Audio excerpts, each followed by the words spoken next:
قرآن کو آئے ہوئے 1450 سال 1441 ہجری ہے، 15ویں صدی لگی ہوئی ہے۔ 15ویں صدی میں آج تک 1400 سال 1441 ہجری ہو گئی، آج تک کوئی قرآن نیا تو نہیں آیا۔ قرآن کی آیتیں بھی وہی، قرآن کی صورتیں بھی وہی، اور قرآن ہے بھی وہی جو جبریل لے کر آیا تھا اور مصطفیٰ کے سینے پہ اللہ نے نازل فرمایا تھا۔ لیکن قرآن قیامت تک کے مسلمانوں کی رہنمائی کرے گا۔ ہم نے ایک سائنٹسٹ کی سائنس کو تو مان لیا، ہمارا ایمان اتنا کمزور تھا کہ ہم قرآن پہ پکے نہ رہے۔ ہم نے قرآن کو اتنا نہ پڑھا، ہم نے قرآن کی ریسرچ نہ کی، ہم نے قرآن سے سبق نہ لیے، ہم نے قرآن سے سیکھا نہیں، ہم نے قرآن سے کچھ پوچھا ہی نہیں، ہم نے قرآن کھولا ہی نہیں، بطور برکت کے لیے کھولا اور چوما اور چون کے رکھ دیا۔ میں اکثر اپنے خطبوں میں بھی کہتا ہوں، قرآن تمہاری ساری زندگی کا پراسپیکٹس ہے، جیسی زندگی گزارنا چاہتے ہو قرآن سے پوچھ لو، قرآن تمہاری رہنمائی فرماتا جائے گا۔ قرآن پاک نے کیا وہ نصاب ہے جو اللہ نے قرآن میں بیان نہیں فرمایا؟ ہر خشک و بلا رطب ولا یابس الا فی کتاب مبین، یہ قرآن کا دعویٰ ہے۔ ہر خشک و تر چیز کا علم اللہ نے قرآن مجید میں رکھا ہے، لیکن تلاش کرنے کے لیے اگر تم حضرت مولا مرتضیٰ سے بصارت اور توفیق مانگو، اللہ تمہیں دے تو قرآن کی سمجھ بھی اللہ پھر ہی عطا فرماتا ہے۔ اللہ کو کیا پتا سورت نکلا یا نہیں نکلا، جتنا مرضی چمکے جتنا مرضی نکلے اللہ تو اللہ ہے۔ اب کوئی بندہ قرآن کھولتا ہی نہیں، پڑھتا ہی نہیں، سیکھتا ہی نہیں، ریسرچ ہی نہیں کرتا، اور پھر کہے مجھے قرآن بتائے گا کیا؟ ہاں، قرآن سیکھنے کے لیے پہلے مصطفیٰ کریم کے فرامین کا مطالعہ بھی کرنا پڑے گا۔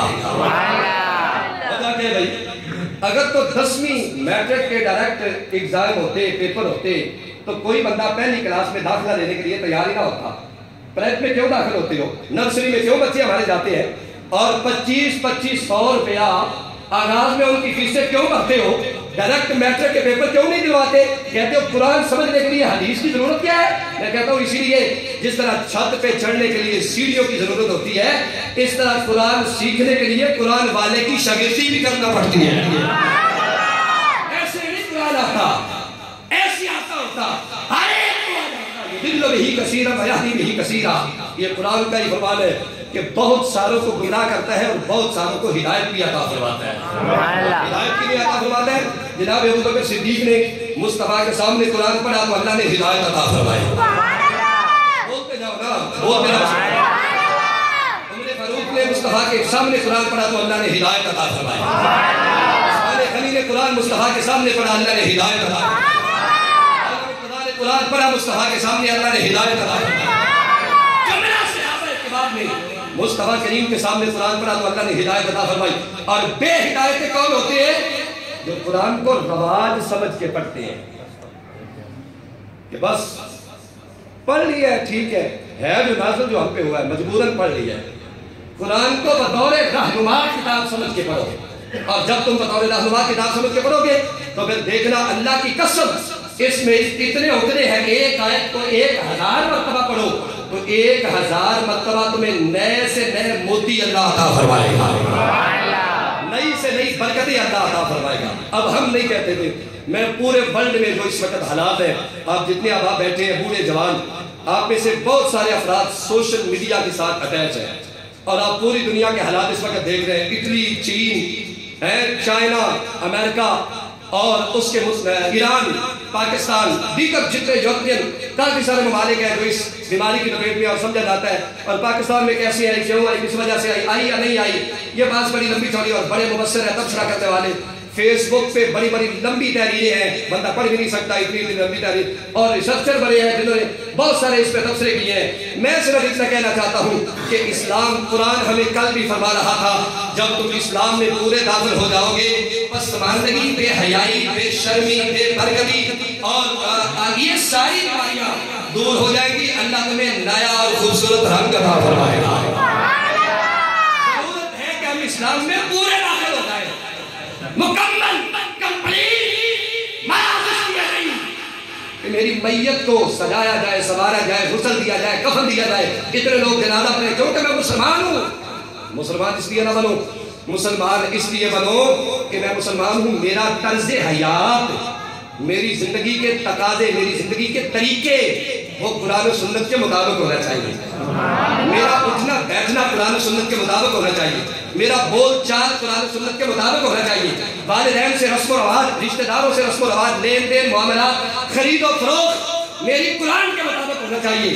اب جب قرآن کے مطابق ہوگی تو یقیناً یہ بے برکتی ختم ہو جائے گی، بیماریاں ختم ہو جائیں گی، بے حیائی ختم ہو جائے گی، بے برکتی ختم ہو جائے گی، فرما بردار اولاد ہوگی. اور بہترین اور خوبصورت، جب ایک گھر کا ماحول خوبصورت ہوگا تو پورے محلے کا ماحول خوبصورت ہو جائے گا.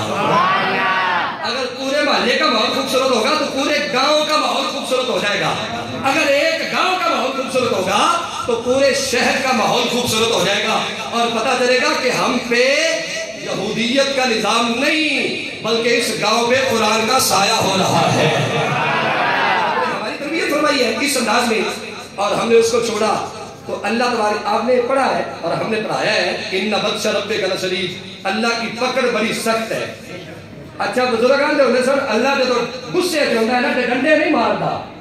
کدی ویکھیا جے رب کسی نوں ڈنڈے نہیں پیندے کہ لمبی ساری ڈانگ اسمان تو تھلے اتری ہوے تے توڑائے پیندی پئی ہوے. نہیں، اللہ جب ناراض ہوتا ہے تو اس کے طریقے، ناراضگی کے اظہار کے مختلف طریقے ہوتے ہیں. اولاد اپنی ہے، فرما بردار نہیں ہوتی، باپ کے منہ پہ تھپڑ مارتی ہے، پہننے کے لیے کپڑا نہیں دیتی، ذلیل و رسوا کرتی ہے معاشرے میں. یہ عذاب نہیں ہے؟ بول کر جواب دو مجھے، یہ عذاب نہیں ہے؟ بیٹیاں باحیا نہ ہوں تو یہ والدین کے لیے عذاب نہیں ہے؟ معاشرے میں بے برکتی اور بے حیائی نہیں ہے؟ عذاب نہیں ہے؟ اور بے موسمی بارشیں ہوں اور رزق ختم ہو جائے، یہ رب کی طرف سے عذاب نہیں ہے؟ ہم نے اس سے بھی سمجھا کہ یہ اللہ تبارک و تعالیٰ کی طرف سے دستک ہے. دستک امیر المومنین کی داڑھی میں، حضرت عمر فاروق کی داڑھی میں ایک سفید بال آیا تو انہوں نے فرمایا اب مجھے کسی کے ڈر سنانے کی ضرورت نہیں ہے، اب عمر کی داڑھی میں ایک بال سفید آ گیا ہے. ہر روز میں اس بال کو دیکھتا ہوں تو میں سمجھتا ہوں عمر تیرا اگلا قدم وہ قبر کی طرف جا رہا ہے، تیرا اگلا قدم میدان معاشر کی طرف جا رہا ہے، تیرا اگلا قدم آخرت کی منزل کی طرف جا رہا ہے. بس بس بس کسی کے سنانے کی ضرورت نہیں ہے، اتنا ہی کافی ہے کہ میری داڑھی میں ایک سفید بال آ گیا. ہماری تو ساری داڑیاں سفید ہو گئیں لیکن ہماری حرکتیں پھر بھی بدلی نہیں ہیں. ہماری صورتحال ویسی کی ویسی ہے. ہمیں جو مرضی ڈر سنائے ہم مسجد سے نکلیں اوئی رسے اوئی پیڑے، ہماری وہی حرکتیں، ہمارے وہی صورتحال، جو مرضی کل کرتا رہے. آپ کہتے ہو بڑے بڑے لمبے خطبے ہیں تو خطبوں میں اثر نہیں ہے. میں نے کہا یہ تو بات سچی ہو سکتی ہے کہ مبلغ جتنا بعمل ہوگا اس کی زبان میں اتنی تاثیر ہوگی، اتنا اثر ہوگا.